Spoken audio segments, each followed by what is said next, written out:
جی فیضی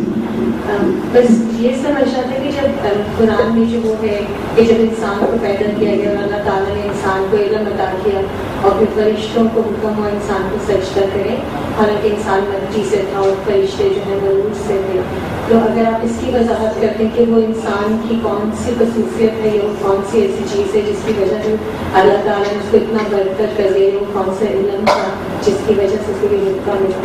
اور ہم لوگوں کو اس دنیا میں وہاں کیسے پہنچا جا سکتا ہے ہمارے لیے؟ میری بات جو میں جواب میں عرض کروں گا شاید آپ کے لیے کچھ بہت خوشگوار نہ ہو، لیکن سن لیجیے یہ کہ جب آپ نے زحمت کر لی ہے مجھ سے پوچھنے کی تو میں اپنی رائے بیان کروں گا۔ انسان کو اس سے کوئی بڑا نہیں کیا گیا، یہ در حقیقت فرشتوں کا امتحان تھا۔ ایک کم تر مخلوق کے بارے میں مجھ سے کہا گیا کہ سجدہ کرو، میں خدا اس کا حکم دے رہا ہوں، اور اس طریقے سے انسان کو یہ بتایا گیا کہ اصل چیز انانیت نہیں ہے، اصل چیز تکبر نہیں ہے،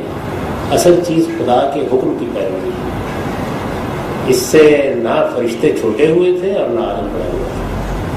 بلکہ چھوٹے کے سامنے بڑوں کو خدا کے حکم پر جھکا کر دکھایا گیا،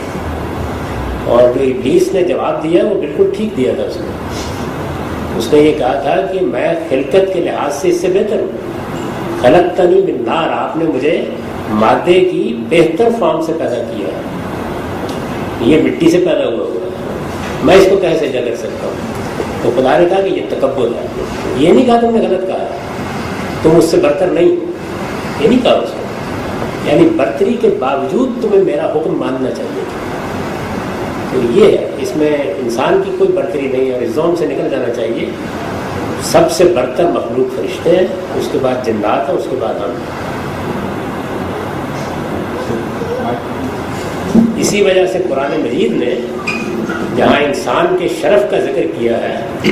تو جیسے ہمارے ہاں عام لفظ بولا جاتا ہے انسان اشرف المخلوقات ہے، اس کے بالکل برخلاف بات کی ہے۔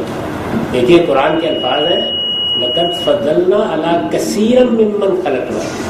ہم نے انسان کو اپنی بہت سی مخلوقات پر فضیلت دی ہے، یہ نہیں کہا سب کچھ۔